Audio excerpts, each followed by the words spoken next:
सुहाग रात के दिन आखिर मेरे साथ ऐसा क्या हुआ था जिसने मेरी जिंदगी को पूरी तरह से बदल कर रख दिया था।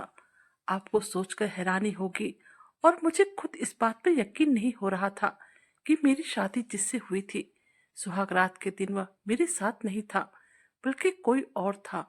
और ऐसा क्यों हुआ था? जब यह मुझे पता चला मुझे कुछ भी होश ना रहा। ऐसा लगा कि जैसे मेरे पैरों तले जमीन ही खिसक जाएगी। फिर मेरी शादीशुदा जिंदगी एक ऐसी मोड़ पर आ गई कि मैं ना इधर की रही और ना ही उधर की। आखिर क्यों? आज मैं अपने कमरे में बहुत ही ज्यादा बेचैनी से टहल रही थी, बार बार अपनी उंगलियां मरोड़ रही थी, क्योंकि मेरी जिंदगी में एक ऐसी अनहोनी हो गई थी जो शायद ही किसी शादीशुदा औरत की जिंदगी में हुई होगी। आज मेरी शादी का दूसरा दिन था और इस दिन के सपने तो मैंने कब से अपनी आंखों में सजाना शुरू कर दिए थे। लेकिन जो कुछ मेरे साथ शादी वाली रात हुआ था वह तो मैंने सपने में भी नहीं सोचा था। मेरी बेचैनी बढ़ती ही जा रही थी और माथे पर बार बार पसीना भी आ रहा था। समझ में नहीं आ रहा था कि क्या करूं। और फिर तभी अचानक कमरे का दरवाजा खुला और मेरा पति कमरे में दाखिल हुआ। वह एक बहुत ही हैंडसम और खूबसूरत आदमी था। ऐसा आदमी जिसे हर औरत अपनी जिंदगी में चाहती है, बिल्कुल मेरे सपनों के राजकुमार के जैसा। मगर उसे देखकर मेरे चेहरे पर हवाइयां उड़ रही थी और डर के मारे मेरा बुरा हाल था। वह मुस्कुराता हुआ मेरी तरफ चलकर आ रहा था और मैं डर के मारे पीछे हट रही थी। मैं इस कदर डरी हुई थी कि मेरा दिल सूखे पत्ते की तरह कांप रहा था। मैं कदम कदम पीछे जा रही थी और वह कदम कदम मेरे पास आ रहा था और मुझे प्यार भरी नजरों से देख रहा था। और इससे पहले कि वह हाथ बढ़ाकर मुझे छूता, एकदम से मेरा पैर फिसला और मैं सीधे बिस्तर पर गिर गई। और वह भी ठीक मेरे ऊपर आकर गिरा था और उसका चेहरा मेरे चेहरे के बेहद करीब था और उसके दिल की धड़कनों को मैं अपने दिल के पास महसूस कर सकती थी। अगर शादी की पहली रात मेरे साथ वह सब कुछ ना हुआ होता, यह पल मेरी जिंदगी की सबसे हसीन पल होती। लेकिन शादी की पहली रात मेरे साथ जो कुछ हो चुका था वह सोचकर ही मेरा दिल जोर जोर से धड़क उठा था और मेरी सांसें बंद हो रही थी।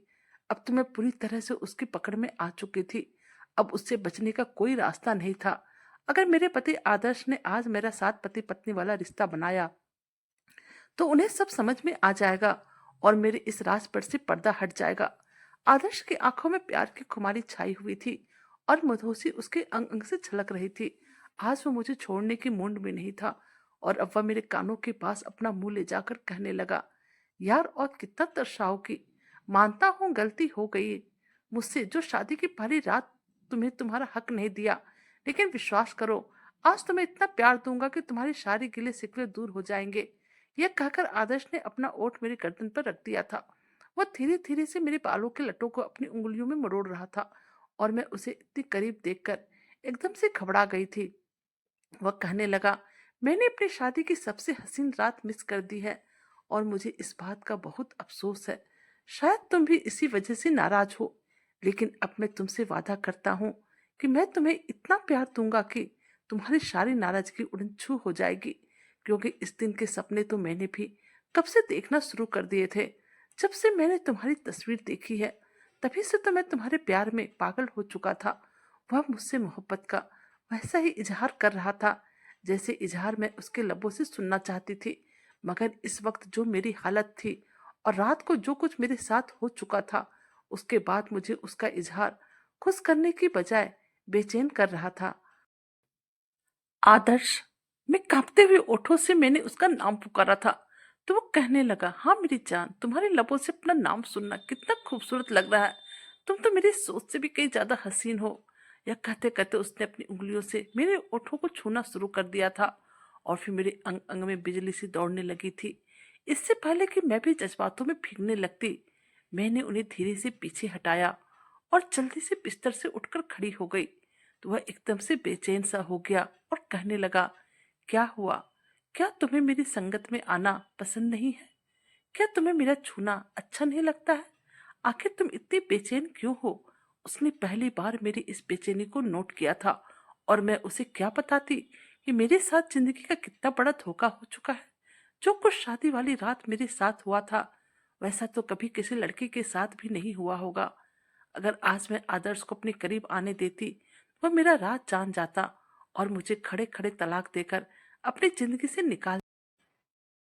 क्योंकि कल रात मेरे साथ सुहागरात मनाने वाला आदर्श नहीं बल्कि और कोई था, जो कुछ घंटे के लिए मेरे साथ रहकर मेरी जिंदगी को बर्बाद करके हमेशा हमेशा के लिए चला गया था। और अब जब मैंने अपने असली पति को देखा, मैं बिल्कुल ही सन्न रह गई थी। अगर यह मेरा वास्तविक पति था, तो रात को जो मेरे जिस्म के साथ खेल रहा था, वह कौन था? यह ऐसा सवाल था जिसका जवाब मुझे खुद ही ढूंढना था। मैं किसी को इसके बारे में बता भी नहीं सकती थी, नहीं तो मेरी शादीशुदा जिंदगी बर्बाद हो जाती। लेकिन मुझे समझ में नहीं आ रहा था कि मैं अपनी ये सच्चाई आदर्श से कैसे छुपाऊं, क्योंकि उसे तो एक पल में ही सब कुछ पता चल जाएगा जब वह मेरे करीब आएगा। और आज वही हो रहा था। अब आदर्श ने मुझे अपनी बाहों के घेरे में ले लिया था। मेरा दिल तो बहुत ही जोरों से धड़क रहा था। ऐसा लग रहा था जैसे अब जान ही निकल जाएगी। इससे पहले कि मैं उससे बचती, वह इस बार पूरी तरह से मुझ पर हावी हो चुका था और फिर मुझ पर अपने प्यार की बरसात करने लगा। वह मुझे यहाँ वहाँ किस करने लगा। मैं उससे अलग होना चाह रही थी, लेकिन वह मुझे अलग होने ही नहीं दे रहा था और बहुत ही खूबसूरती से मुझे पकड़कर रखा था। अब धीरे धीरे वह बेहद करीब आ चुका था। हमारे बीच की सारी दुनिया धीरे धीरे मिटने लगी थी। लेकिन तभी पता नहीं उसे ऐसा क्या दिखाई दिया कि उसने मुझे जोर से झटक दिया और मुझे अपने आप से पूरी तरह से आजाद कर दिया। मैं तो हैरत से बस देखने लगी थी और फिर कहने लगा, मेरे साथ इतना बड़ा धोखा! तुम तो पहले से ही किसी के साथ। मैं एक मिडिल क्लास की, बहुत ही रीति रिवाज मानने वाली संस्कारी लड़की थी। क्योंकि बचपन से ही हमारे घर का माहौल थोड़ा सा सख्त था। बिना किसी कारण मुझे अकेले घर से बाहर निकलने की भी इजाजत नहीं थी और ना ही मैं किसी अनजान लड़के के साथ बातचीत कर सकती थी, क्योंकि मेरे मम्मी पापा कुछ ज्यादा ही सख्त मिजाज के थे। उन्होंने हमेशा एक ही बात हमारे पल्लों में बांधी थी कि कभी भी किसी पर बुरी नजर मत रखना, हमेशा अपनी इज्जत का ख्याल रखना, क्योंकि इज्जत अगर एक बार चली जाती है तो फिर वापस नहीं मिलती है। और उनकी यह बातें हर वक्त मेरे दिमाग में घूमती रहती थी। मैं तो किसी तरह कोई भी गलत कदम उठाने के बारे में सोच भी नहीं सकती थी। जब मैंने जवानी की दहलीज पर कदम रखा, मेरा दिल भी बाकी लड़कियों की तरह मचलने लगा था, क्योंकि मेरी कुछ सहेलियां थी जो कि अपने बॉयफ्रेंड के किस्से अक्सर मुझे सुनाया करती थी और वह सारे किस्से सुनकर मैं लाल हो जाती थी। मेरे पास भी दिल था और मैं भी चाहती थी कि कोई लड़का मुझसे इस कदर प्यार करे कि मेरे पीछे पागल हो जाए, क्योंकि मैं बहुत ही ज्यादा खूबसूरत थी। लेकिन मैंने अपने आप को लड़कों से बचा कर रखा था और हमेशा अपने दिल में अपने होने वाले पति का ही सपना देखा था। मेरा पति ही मेरा पहला और आखिरी प्यार होगा। इसलिए मैं अपने जज्बातों को हमेशा काबू में रखती थी और कभी किसी लड़कों पर गलत नजर नहीं डाली थी। 19 साल की उम्र में ही मेरा रिश्ता मेरे घर वालों ने तय कर दिया था। लड़के की माँ मुझे देखने आई और देखते ही मुझे पसंद कर लिया था। उनका एक ही बेटा था जो अपने पापा का बिजनेस संभालता था और वह काफी खाते पीते घराने के लोग थे। मैं तो बहुत ही खुश थी कि मेरा रिश्ता इतनी अच्छी फैमिली में हो गया था। मगर परेशानी और तनाव वाली बात तो यह थी कि मैंने लड़के को एक बार भी नहीं देखा था, जिसे लेकर मैंने बचपन से ही सपने सजाए थे। उसे मैंने एक बार भी नहीं देखा था। मेरे दिल में इस बात को लेकर थोड़ा सा मलाल तो था, मगर फिर भी मुझे अपने माँ बाप पर भरोसा था। वो मेरे लिए बहुत ही अच्छा लड़का चुनेंगे। वैसे भी लड़के की माँ अब बेटे की काफी तारीफ कर रही थी और दिल ही दिल में काफी खुश हो रही थी और चाह रही थी एक बार लड़के को खुद से देख लूं और उसके करीब जाऊं। लड़का का नाम आदर्श था। उसकी मम्मी ने कई बार कहा था कि मेरा बेटा और आपकी बेटी को एक बार एक दूसरे को देखना चाहिए, उन्हें मिलना चाहिए। आखिर इसमें हर्ज क्या है? मगर मेरे माँ पापा ने इस बात को सख्ती से मना कर दिया और जो लड़की की तस्वीर लाई थी उसे भी उन्होंने मुझे नहीं दिखाए, क्योंकि मेरे माँ बाप ने लड़के को देख रखा था और उन्हें तसल्ली थी। उन्हें लगता था कि मुझे वह तस्वीर दिखाने की जरूरत नहीं है। उन्होंने कहा था, हमारी बेटी बहुत ही ज्यादा शरीफ और मासूम लड़की है। वह शादी से पहले लड़के को देखना पसंद नहीं करेगी और वह बस अपने माँ बाप के पसंद पर ही भरोसा रखती है। मैंने भी सर झुका लिया था कि अपने पापा के मान सम्मान और भरोसा को मुझे नहीं तोड़ना चाहिए।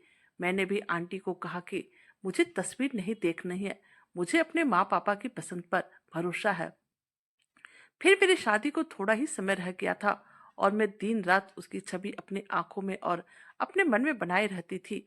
वह ऐसा होगा, वैसा होगा। मेरा दिल उसके बारे में सोच सोचकर पागल सा होने लगा था। ना जाने जब वह मेरे सामने होगा मैं क्या करूंगी, कैसे खुद को संभालूंगी। मेरी सहेली भी हैरान थी और कह रही थी, तुमने लड़के को क्यों नहीं देखा, कम से कम एक बार तो देख लेती। मगर मैंने उससे कहा, मुझे अपने माँ पापा की पसंद पर भरोसा है, उन्हें लड़का पसंद आ गया है, मेरे लिए काफी है। और वह लोग मेरी बात सुनकर हैरान होती थी और कहती थी, आजकल के दौर में भला ऐसे घर वाले कहाँ होते हैं जो एक बार भी अपनी बेटी को उसके होने वाले पति की तस्वीर ना दिखाए या उससे मिलने न दे। मगर मुझे उनकी बातों का कोई परवाह नहीं था। मैं तो बस अपनी शादी के दिन उंगलियों पे गिन रही थी, कब मैं उसकी दुल्हन बनकर सेज सजाऊंगी और कब उसे देख पाऊंगी। खैर वह दिन भी आ गया था जब मैंने उसके नाम की मेहंदी लगाई थी। मेरा दिल खुशी से फूले नहीं समा रहा था, क्योंकि मैं एक ऐसी लड़की थी जिसने आज तक कभी किसी के लड़के की तरफ आंख उठाकर भी नहीं देखा था। हालांकि बहुत सारे लड़कों ने मुझे प्रपोज करने की कोशिश की थी, मगर मैं उन लड़कों से दूरी बनाकर ही रहती थी, क्योंकि मैं जानती थी एक बार मैं अपनी इज्जत गवा बैठी तो फिर वापस नहीं आएगी। मुझे सिर्फ और सिर्फ अपने होने वाले पति से मोहब्बत की इजाजत चाहिए थी, जो कि मुझे मिलने वाली थी। और शादी वाले दिन मेरा दिल बहुत ही ज्यादा बेचैन था। मंडप पे मुझे आदर्श के बराबर बैठा दिया गया था और मेरा जी चाह रहा था एक नजर उठाकर अपने होने वाले पति को देख लूं। लेकिन मेरी माँ की बातें मेरे कानों में घूमने लगी, जब तक विदाई नहीं हो जाती है आदर्श पर नजर भी मत डालना, यह हमारी खानदानी परंपरा है। हमारे खानदान की कोई भी लड़की अपने होने वाले पति को शादी के पहले नहीं देखी है, ऐसा करना अशुभ माना जाता है और उसके घर गृहस्थी अच्छे से नहीं चलती है। मेरी बातों को हमेशा याद रखना। और माँ की बातें याद आते ही मैंने अपनी नजरें फिर से नीची कर ली थी। हाँ, मेरी नजर आदर्श के खूबसूरत मर्दाना हाथों पर जरूर पड़ी थी। उसके खूबसूरत गोरे हाथ में ब्लैक कलर की एक महंगी वॉच थी जो काफी जच रही थी। उसके हाथों को देखकर मेरा दिल धड़क उठा था।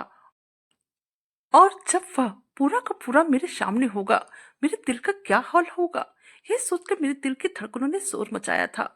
वक्त था कि कट नहीं रहा था, बेचैनी थी कि बढ़ती ही जा रही थी, क्योंकि अब कुछ ही देर में मेरी विदाई होनी थी और आज आखिरकार मैं उसे देख पाऊंगी। अब विदा होकर मैं अपने ससुराल चली आई थी। एक बड़ा सा घूंघट अभी भी मेरे सर पर था। मैं उसके साथ कदम से कदम मिलाकर चल रही थी, मगर उसे देख नहीं पा रही थी। और आखिरकार मेरा गृह प्रवेश और बाकी की रस्म होने के बाद अब मैं उसके कमरे तक पहुंच गई और सुहाग की सेज पर बैठकर उसका इंतजार कर रही थी। कमरा बेहद खूबसूरत ढंग से सजाया गया था और बिस्तर पर फूलों से एक दिल बनाया गया था जिसमें मेरा और आदर्श का नाम लिखा हुआ था। मुझे महसूस हो रहा था कि आदर्श में मेरी संगत के लिए उतना ही तड़पता होगा जितना कि मैं, और यह सोचते ही मेरा चेहरा शर्म से लाल पड़ने लगा था। थोड़ी देर बाद मेरी सास मेरे कमरे में आई। वो मेरी नजर उतारने लगी। वह भी बहुत ही अच्छी और काफी ज्यादा मिलनसार स्वभाव की थी। कहने लगी कि आज आखिरकार तुम अपने पति से मिल सकोगी और मैं उम्मीद करती हूँ तुम लोगों जीवन भर एक साथ रहोगे, क्योंकि आदर्श भी तुम्हारे लिए बहुत ही ज्यादा तड़पा है और तुम्हारा इंतजार किया है। जब से मैंने उसे तुम्हारी तस्वीर दिखाई थी उसकी बेचैनी तो और भी ज्यादा बढ़ गई थी और कहता था कि मम्मी जल्दी से शादी की तारीख फिक्स करो, मुझसे अब ज्यादा इंतजार नहीं होता। मैं अपनी सास की बातें सुनकर शर्म से पानी पानी हो रही थी। फिर मेरी सास कमरे से चली गई और मैं पल पल आदर्श का इंतजार करने लगी। घड़ी की सुइयां टिक टिक कर रही थी और साथ ही साथ मेरा दिल भी जोरों से धड़क रहा था। मगर रात के 10 बज चुके थे और आदर्श अभी तक कमरे में नहीं आया था। उसे अब तक तो आ जाना चाहिए था। फिर मैंने सोचा कि शायद वह दोस्तों के घेरे में होगा जो उसकी जान नहीं छोड़ रहा होगा।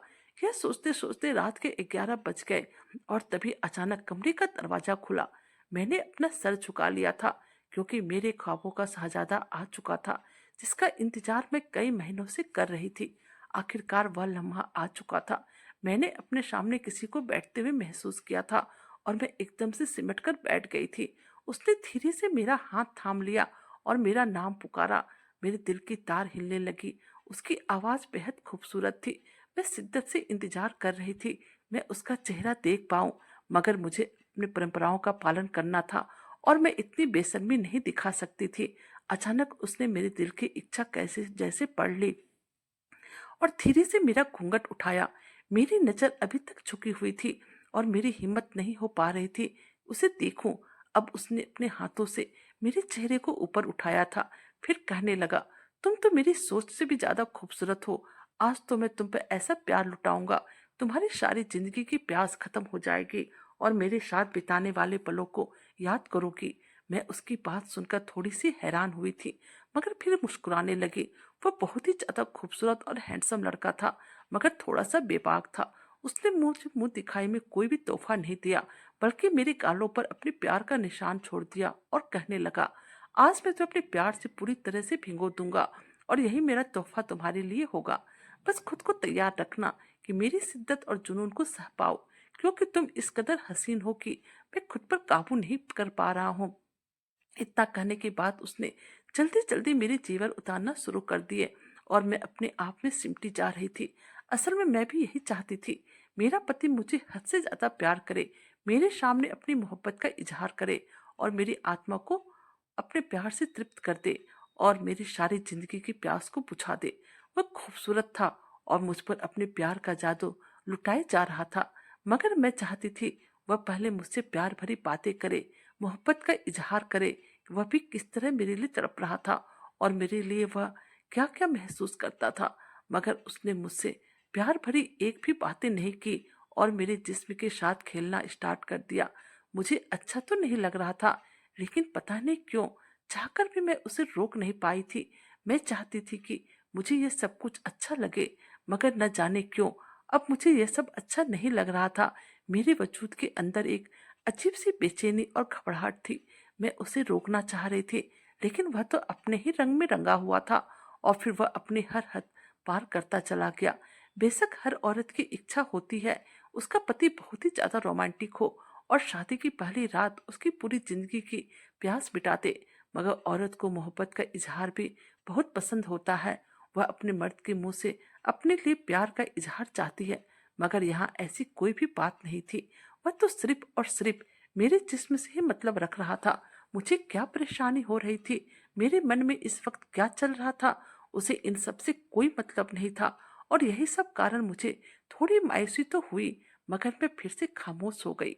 वह मेरे जिस्म के साथ काफी देर तक खेलता रहा और फिर रात के 3 बजे वह मुझसे अलग हुआ और मेरे माथे पर किस देकर कहने लगा, यकीनन तुम आज की रात हमेशा याद रखोगी, क्योंकि आज की रात तुम्हारे लिए पूरी जिंदगी की यादगार रात बनने वाली है।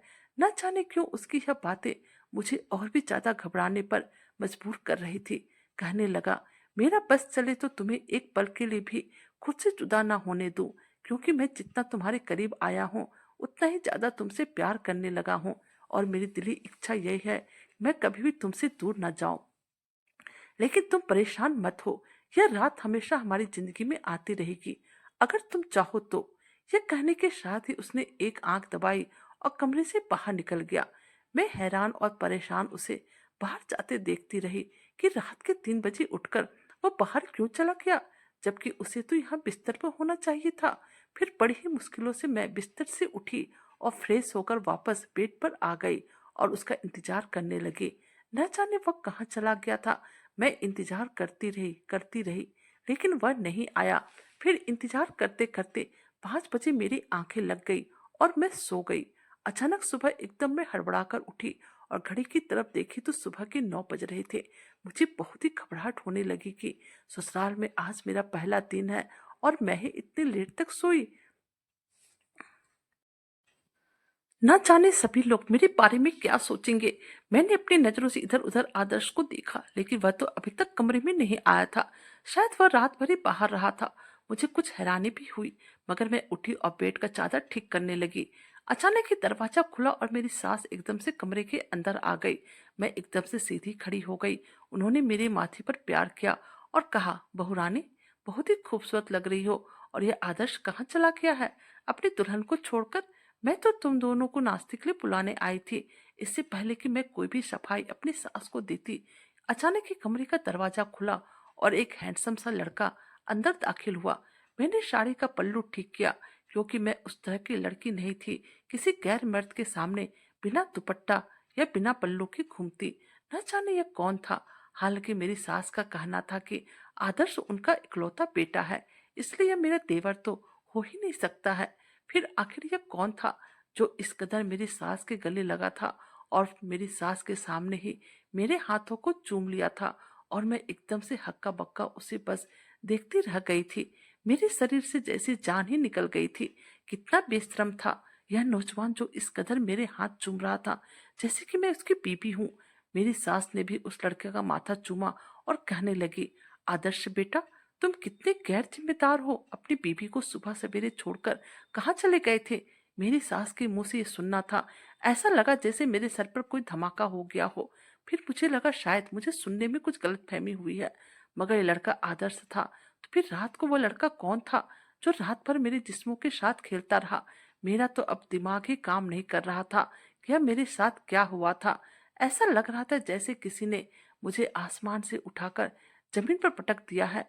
फिर वह नौजवान कहने लगा, माँ, रात को मेरे दोस्त मनीष का फोन आया था। वह अस्पताल में था क्योंकि शादी खत्म होने के बाद वह जब अपने घर जा रहा था उसी वक्त उसका एक्सीडेंट हो गया। आपको तो पता है कि वह अकेला लड़का है, माँ का बाप का साया भी उसके सर पर नहीं है, इसलिए मुझे इमरजेंसी में जाना पड़ा। मुझे लगा शायद मैं जल्दी ही लौट आऊंगा, मगर उसने तो मेरे साथ बहुत ही बड़ा मजाक किया। मैं सारी रात उसे ढूंढता रहा, परंतु वह मुझे कहीं भी नजर नहीं आया। मैंने हर अस्पताल में पता किया, लेकिन वह मुझे कहीं पर भी नहीं मिला। और अब सुबह मुझे फोन करके कह रहा था, यार मैं तो बिल्कुल ठीक हूँ, मैंने तुम्हारे साथ मजाक किया था। माँ, मैं कह दे रहा हूँ, मैं उसे बिल्कुल नहीं छोड़ूंगा। कल रात मेरी सुहागरात थी और उसने मेरे साथ इतना बड़ा मजाक किया और मेरे इस रात को बर्बाद कर दिया। फिर मेरी सास भी कहने लगी, हाँ तो उसे इस चीज के लिए बिल्कुल भी माफ मत करना, किसी भी चीज की हद होती है। वह दोनों माँ बेटा ना जाने क्या बातें कर रहे थे, और यह सब सुनकर मुझे चक्कर आने लगा था। ऐसा लगा कि मैं अब फर्श पर गिर पड़ूंगी और बेहोश हो जाऊंगी, क्योंकि मेरे साथ बहुत ही बड़ा मजाक हुआ था। ना जाने वह कौन था जो कल रात मेरे पति की गैर मौजूदगी का फायदा उठाकर मेरे कमरे में आया था और मेरा पति बनकर सारी रात मेरे साथ खेलता रहा था। मोहब्बत के नाम पर मेरी जिंदगी बर्बाद हो गई थी। मैं तो सिर्फ अपने पति के लिए बनी थी, पर न जाने कौन सा आंधी आया जो कि मुझे उड़ाकर ले गया था। आखिर कौन था वह जो मुझे इतना बड़ा धोखा देकर चला गया था। अब एकदम से मुझे जोर का चक्कर आया और मैं बेड पर जाग गिर पड़ी। आदर्श मेरे करीब आया और कहने लगा, आई एम सॉरी वैदिका, मुझे माफ कर दो। शादी वाली रात मुझे तुम्हें यूं इस तरह छोड़कर नहीं जाना चाहिए था। मैंने तुम्हारा दिल दुखाया है, मगर मैं तुमसे वादा करता हूँ, तुम्हें इतना प्यार दूंगा, मेरी इस गलती को तुम भूल जाओगी। मेरी सास भी मुझे तसल्ली देकर कमरे से चली गई और कहा कि दोनों नाश्ते के लिए नीचे आ जाओ। मेरी आंखों के सामने तो अंधेरा छा रहा था। बार बार रात के वह सारे दृश्य मेरे आंखों के सामने नाच रहे थे, जिसमें वो लड़का अपनी मोहब्बत का इजहार कर रहा था और जिसे मैं अपने पति समझ रही थी। मैं कैसे अपनी उन निशानियों को आदर्श से छुपाऊंगी जो शादी की पहली रात ही उस लड़के ने मेरे बदन पर प्यार के नाम पर लगाए थे। आदर्श को अगर यह बात पता चल गई मैं कुंवारी नहीं रही तो वह मुझे खड़े खड़े ही तलाक दे देगा। समझ में नहीं आ रहा था अब मैं क्या करूं, और मैं अपने पति को यह सारी हकीकत बता भी नहीं सकती थी, नहीं तो मेरा घर उजड़ जाता। पहले ही मेरे माँ पापा ने बड़ी ही मुश्किलों से मेरी शादी की थी। अब आदर्श मेरे करीब आया और मेरा चेहरा अपने दोनों हाथों में लेकर कहने लगा, तुम तो बहुत ही बेशक मेरी सोच से भी ज्यादा खूबसूरत हो। तुम्हारे साथ मेरी जिंदगी बहुत ही खूबसूरत गुजरने वाली है, और मैं अपनी खूबसूरत जिंदगी की शुरुआत आज से ही बहुत ही रोमांटिक अंदाज में करूंगा, ताकि तुम्हारे सारे गिले शिकवे दूर हो जाए। यह कहने के साथ ही उसने मेरे माथे पर किस कर दिया और मैं एकदम से बेहद पीछे हटी थी।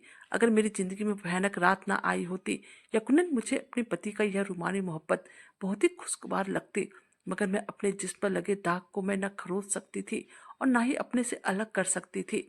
इसलिए अब आदर्श से बेरुखी बरतने के अलावा मेरे पास कोई दूसरा चारा ही नहीं था। न चाहते हुए भी मैंने उसका हाथ झटक दिया और कमरे से बाहर चली गई।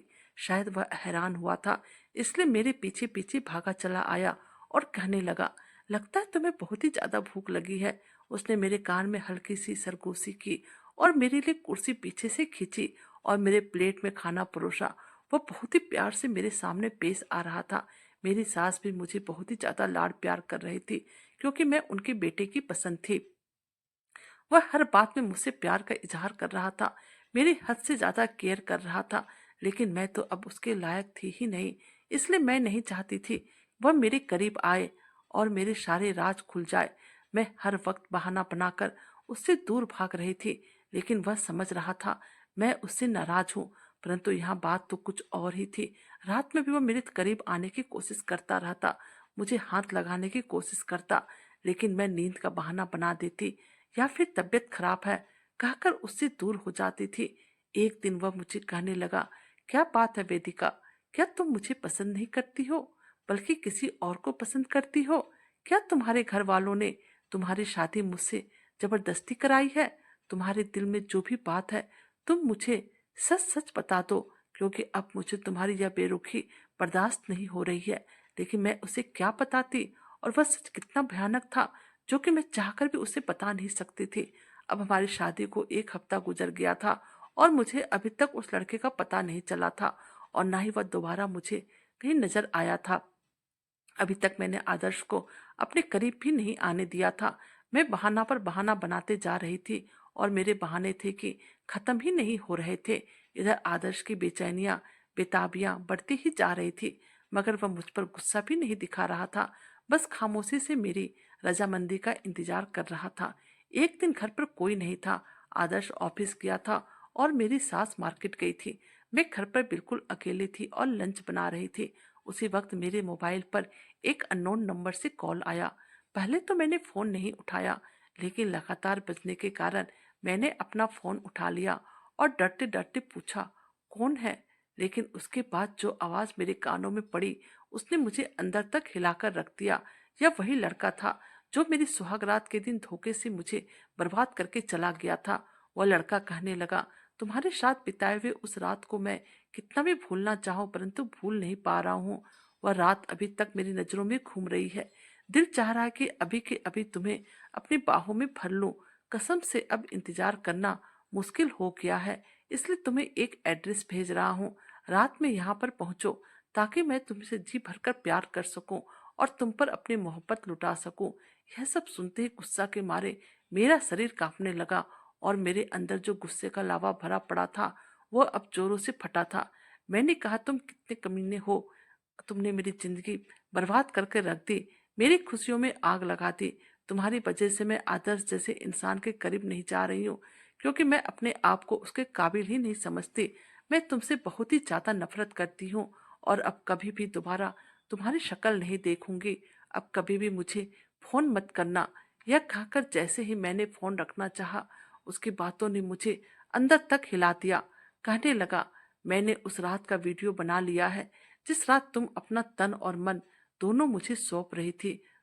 तुम सोचो, अगर मैंने वह वीडियो आदर्श को दिखा दिया तो फिर वह शरीफ इंसान किस तरह से बर्दाश्त करेगा? वह तो कभी भी यह बर्दाश्त नहीं कर पाएगा कि उसकी बीवी शादी की रात किसी और की बाहों में थी। अब यह फैसला तुम्हारे हाथों में है। तुम चाहो तो मैं तुम्हारा यह राज राज ही रहने दूंगा। अगर तुम मुझसे हमेशा मिलती रहती हो तो, और मुझे खुश करती रहती हो तो। यह कहकर उसने झट से अपना फोन बंद कर लिया था और एक एड्रेस मेरे मोबाइल पर सेंड कर दिया था जहां पर कि मुझे आज रात को पहुंचना था। मेरे आगे कुआं और पीछे खाई वाली हालत थी। अगर मैं नहीं जाती मेरी जिंदगी बर्बाद होनी थी। अगर चली जाती तो मेरी इज्जत एक बार फिर से चली जाती। तो इस मुसीबत से बाहर कैसे निकलूं, यह सोच सोचकर मैं पागल हो चुकी थी, मगर मुझे कोई भी रास्ता नजर नहीं आ रहा था। फिर मैंने सोचा कि उसके पास जाऊंगी, उसकी मिन्नतें करूंगी और उसके पैरों में गिर जाऊंगी। कहूंगा कि मेरी जान छोड़ दो, आखिर मैंने तुम्हारा क्या बिगाड़ा है। यही सोचकर मैं रात होते ही उस एड्रेस पर चली गई, जो कि एक होटल का था। अब मैं होटल के कमरे के सामने खड़ी थी और बार बार यहाँ आने के कारण पछता रही थी। एक बार तो मन में आया, नहीं, मुझे होटल के कमरे में नहीं जाना चाहिए बल्कि घर वापस लौट जाना चाहिए। और यही सोचकर जैसे ही मैं घर जाने के लिए पलटी, एकदम से कमरे का दरवाजा खुला और वह मेरा हाथ पकड़कर मुझे कमरे के अंदर खींच लिया।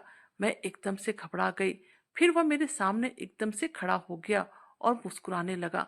उसने दरवाजा भी धक्का देकर जोर से बंद कर दिया था। मैं उसकी तरफ हैरत भरी नजरों से देख रही थी।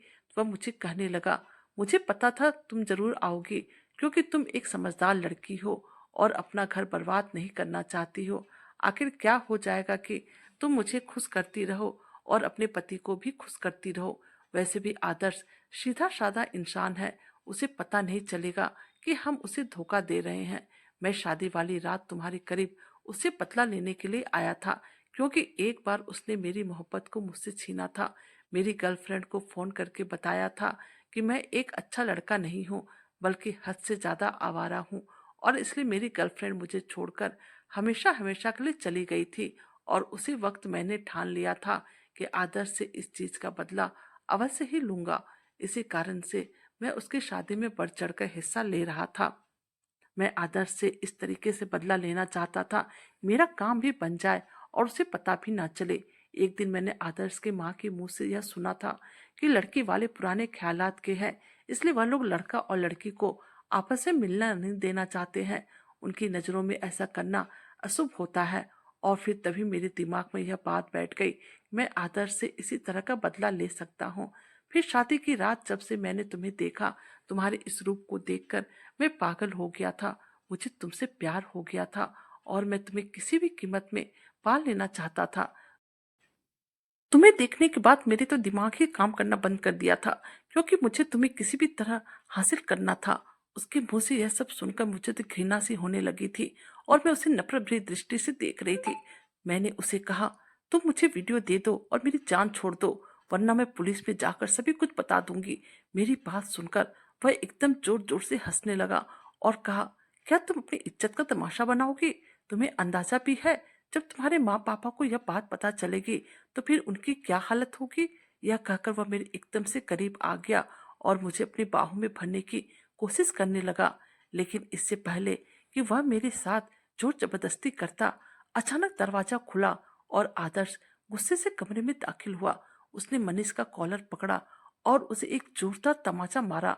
मैं तो एकदम से पीछे हट गई थी और जहां पर खड़ी थी वहीं पर पत्थर बनकर सिर्फ आदर्श को देखे जा रही थी। मुझे समझ में नहीं आ रहा था कि न जाने अब मेरी जिंदगी किस मोड़ पर जाएगी, क्योंकि मैंने इतना बड़ा रिस्क तो ले लिया था और अपने आप को खुद को किस्मत के हवाले कर दिया था। आदर्श मनीष को कह रहा था, तुम जैसा घटिया इंसान मैंने आज तक नहीं देखा। तुमने मेरी मासूम बीबी की मासूमियत का किस कदर गलत फायदा उठाया। मैं तुम्हें जिंदा नहीं छोड़ूंगा।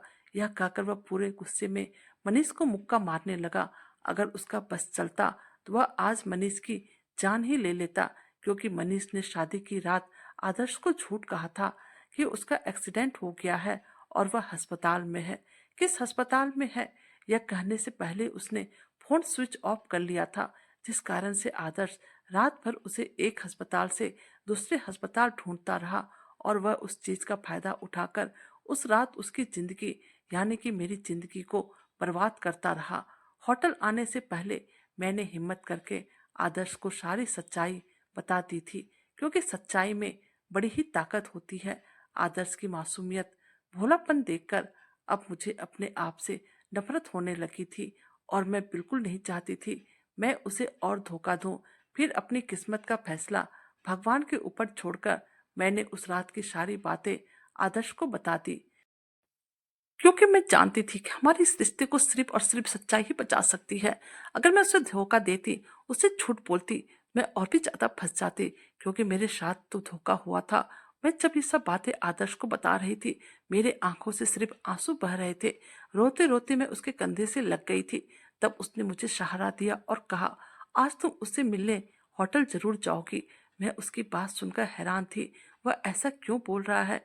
लेकिन आदर्श के मन में क्या चल रहा था यह मैंने देख लिया था। मुझे इस मुसीबत से बाहर निकालने के लिए वह भी मेरे पीछे पीछे होटल आया था। मैं समझ गई उसकी क्या प्लानिंग थी। वह उसे रंगे हाथों पकड़ना चाहता था और उसे अपने हाथों सजा देना चाहता था। इतने में पुलिस भी आ गई और उन्होंने मनीष को गिरफ्तार कर लिया। लेकिन अब मैं समझ नहीं पा रही थी आखिर यह सब होने के बाद अब मेरी किस्मत में क्या लिखा है। क्या आदर्श वाकई में मुझे अपनाएगा? घर आने के बाद मैं उदास मन से अपना सूटकेस पैक करने लगी और फिर उसी वक्त आदर्श कमरे में आया और कहने लगा, मेरी जान मुझे बताया भी नहीं और हनीमून पर जाने के लिए सूटकेस पैक करने लगी। क्या हनीमून पर अकेले जाना चाहती हो? जरा यह भी तो सोचो, तुम्हारे बिना मेरी हनीमून कैसे बनेगी?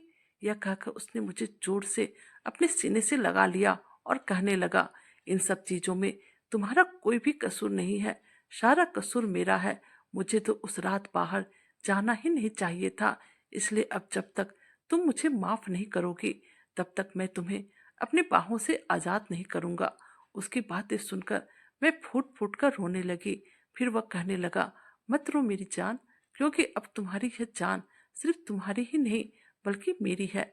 फिर उसकी इस बातों से मेरे चेहरे पर हंसी आ गई और मैं उनके गालों पर किस कर दिया। और अब मेरी जिंदगी इतनी खुशगवार कट रही है कि मैं आपको बता नहीं सकती हूँ।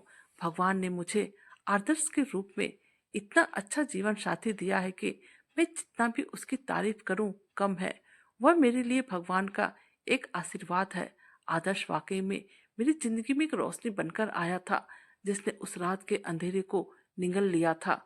आज आदर्श के साथ मुझे जीवन भर की हर खुशियां मिली है जिसकी मैंने कभी सपने देखे थे।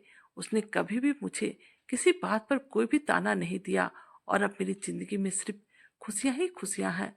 तो दोस्तों, कैसी लगी आपको हमारी कहानी? प्लीज कमेंट कीजिएगा। हमारे चैनल पर नए हैं तो हमारे वीडियो को लाइक, सब्सक्राइब और शेयर कीजिएगा। Thank you.